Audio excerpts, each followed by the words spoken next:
Hello and welcome back to another Rush Duel Links video. Today we're going to take a look at a free-to-play deck that is basically entirely free-to-play. In a post-4 structure deck world, where now completing playsets for a lot of these cards does require us to spend real money, the free-to-play players are feeling stretched a little bit thin, and as are some of the speed players that just want to kind of come into Rush and spend as few gems as possible, but still end up with a relevant deck that they can push to cog with.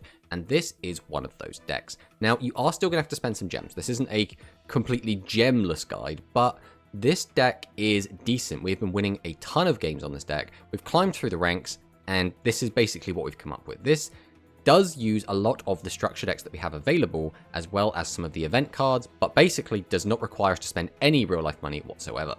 So the skill we've decided to go with is Ultimate Bond, and the reason we've gone with this is it does make a lot of our machine cards that we do have access to 2 copies of each from the Ace Breaker structure deck very, very strong. What does this do? This skill can only be used if the only monsters with 1400 more attack in your deck are spellcasters or machine type. So notably, we can still play non-spellcasters and machines, they just cannot have 1400 or more attack. Can be activated by revealing machine monster with 2500 attack or more in your hand to your opponent from the second turn onwards. Return 1 card from your hand or your field to the deck, then add Ultimate Flag Beast Aim Eagle from your deck to your hand. The Aim Eagle is a pretty cool card because it lets us send it and any other light monster, it doesn't have to be a machine light monster, just any light monster, to the grave, and then special summon a machine monster from your hand to your field and it gains 1000 attack. Now that is very relevant because this is a special summon. That means we can do this even under Yamirula lock, and the extra 1000 attack is extremely powerful if we use it on one of our bigger monsters such as Ace Breaker, Tough Striker, or Barrel Dragon, which all will become 35 or 3600 attack respectively. The Ultimate Blonde does seem like a pretty good skill here because we do have access to 5 high attack machine monsters that we can use with this effect. So going through the card by card, the first monster we're going to talk about is Dark Sword Magician. So we'll get a single copy of this card from the Spellcaster structure deck, and it is decent. The 2500 attack is really good, as well as the fact that we can special summon this card if the number of face-up level 7 or higher monsters on your opponent's field exceeds the number of monsters on your field. What that basically means is if your opponent has a level 7 and you have no monsters, you can just special summon this from your hand, and if your opponent has 2 monsters and you have a monster and they're both level 7, then again you can just special summon this from your hand. Basically, this is just going to be a 2500 attack monster that we will special summon from our hand. The rest of its effect doesn't really matter because we're not playing enough spells to get it going, but if we did have 6 spells in graveyard, it could not be destroyed by our opponent's effects. But yeah, basically just play this as a 2500 special summon, and that's pretty good. Next up, Barrel Dragon. Now this is restricted to a bundle, so that's more gems we have to pay, but it is worth it. Barrel Dragon is so very strong.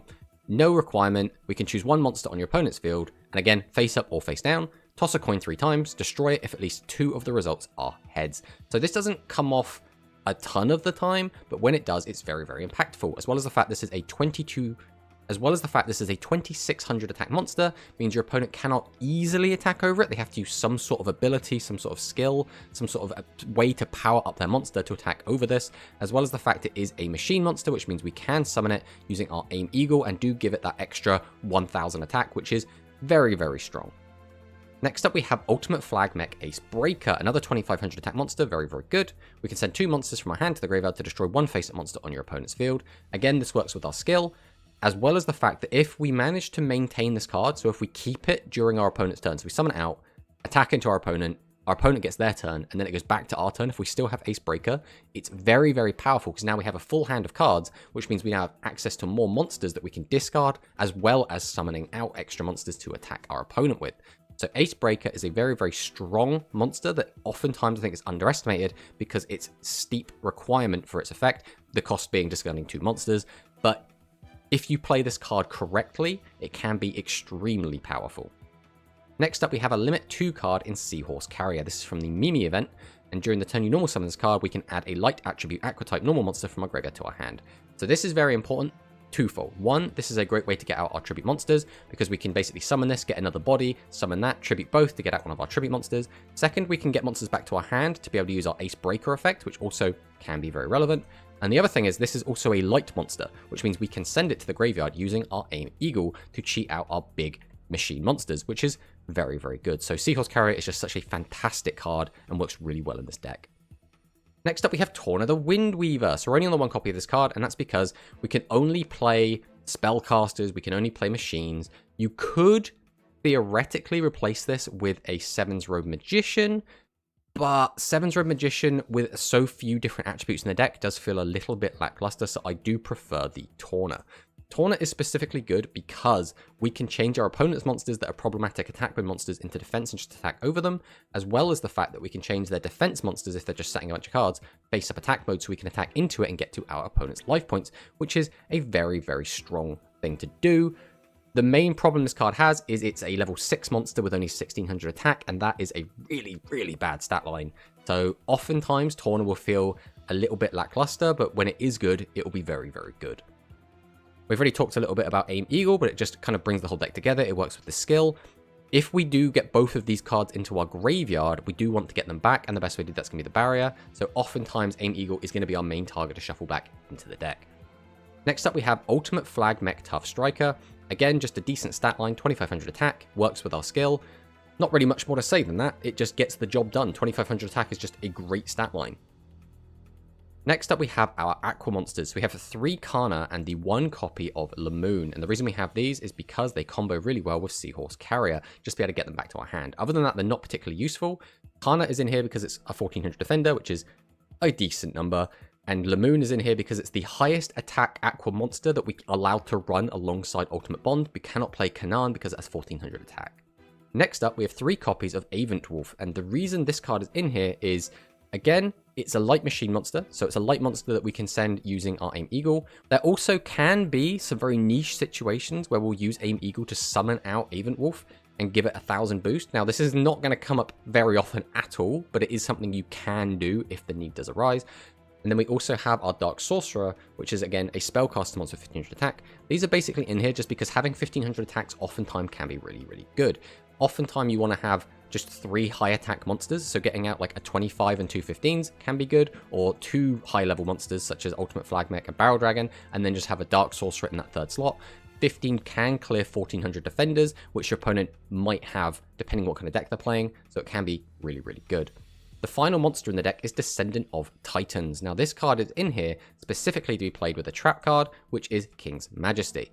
King's Majesty is when an opponent's monster declares an attack, shuffle 1 level 1 Fiend normal monster from our graveyard into the deck to negate the attack. This is very important in this deck because, again, the main strategy we have is to protect Ace Breaker and to a lesser extent Barrel Dragon. If we can just keep these cards around to our next turn, we can gain so much advantage off of them, deal with our opponent's board, break what they've got, and get in for massive damage. As well as the fact Descendant of Titans is a light monster, which means we can use it alongside Ultimate Flag Beast Aim Eagle, which just kind of adds an extra layer of synergy to the deck. It's just a really decent card, to be honest. Next up, Shield and Sword as our Legend spell. This is, again, extremely powerful. As you can probably see, a lot of our monsters in here, even, have 0 defense. So if our opponent does summon out monsters such as the 1500 attackers, generally, apart from Gazelle, they all have very low defense points. So flipping them over is almost the same as attacking them directly. So Shield and Sword can just end games, as well as the fact most of the time these big boss monsters have lower defense than they do attack, which means we can use it, change our opponent's defense to be a lot lower, and then attack over them with our bigger monsters. So Shield and Sword, fantastic card, and I think this is almost an auto include in every deck at the moment. Next up, our Legend Trap card, Widespread Ruin. So again, all of these legends are all from bundles, so you have to get all of these bundles, but it is worth it. These cards are really, really strong. Widespread Ruin, fantastic. When opponent's monster declares an attack, destroy 1 attack position monster with the highest attack on your opponent's field. This is probably just the best card in the game. It is so unbelievably powerful to just pop one of your opponent's monsters during your turn. And it's hard to play around this card. Some decks can play around it, and by that we mean playing things like Magic Curtain to make a card unable to be destroyed by traps and have it be the highest attack monster on your field so it can't be destroyed.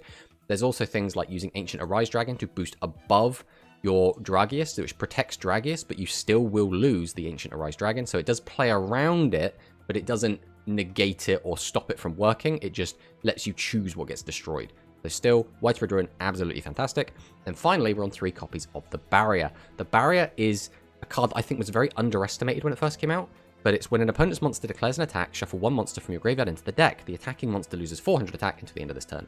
Now, this is really good because if we can use this as a combat trick and pop one of our opponent's monsters during their turn, that means they don't have it for their following turn, which means we can then get at their life points really, really easily, as well as trading something like a high attack monster for a trap card, especially if that high attack monster required 2 tributes to get out. That's almost like saying the barrier traded for 3 cards, which is so very powerful, as well as the fact that we can use the barrier's effect to shuffle cards back into our deck, which means we can recycle Dark Sword Magician, we can recycle Barrel Dragon, we can recycle Seahorse Carrier, we can recycle Aim Eagle, we can recycle all of these really, really strong cards and get them for later. Especially Aim Eagle, because using our skill, we can basically tutor it out, which is very, very strong. The primary way to use the barrier, again, is going to be using it with high attack monsters of our own. Basically, if we have a 2500 attack monster, the barrier means that your opponent needs to have 29 to crash and 3000 to attack over. The main card for that is going to be Ancient Arise Dragon, which can get up to that 3000 and attack over. But even Ancient Arise cannot cleanly clear Barrel Dragon, because a Barrel Dragon plus the barrier is 3000, which means it at least trades with Ancient Arise Dragon. But if they're not playing Ancient Arise or Seven's Road or a handful of other cards such as Ultimate Bond itself on top of one of your machine monsters, then they are going to struggle to clear these cards, which can be very, very powerful. So how does the deck really work? Well, it's basically just a good stuff aggro deck that also has decent control elements. We basically want to set up a board of as many 2500s as we can, sit behind our really powerful trap cards, and even if we're not attacking our opponent, we can let them attack into us, and if our monsters do survive, we can then use our Ace Breaker and our Barrel Dragon to start popping our opponent's monsters out of the way, and then get to their life points and just kind of beat over them like that. It's a very simple strategy, but a very effective one. And this deck is actually really good. Now, this deck would be a lot stronger if we had the 3rd copy of the Machine Structure deck, because obviously having an extra copy of Ace Breaker, having an extra copy of Ultimate Flagstaff Striker, and having the extra copy of Aim Eagle will make this deck just so much more consistent, because our Ultimate Bond skill will be live a lot more of the time. But this deck is still really powerful in its own right, and that basically does come from the legend cards. Having access to all of these legends is just really, really powerful, and if we do see these cards, especially early in the game, we can just dominate our opponent. So let's find some replays so I can show you what I've been talking about.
知ってる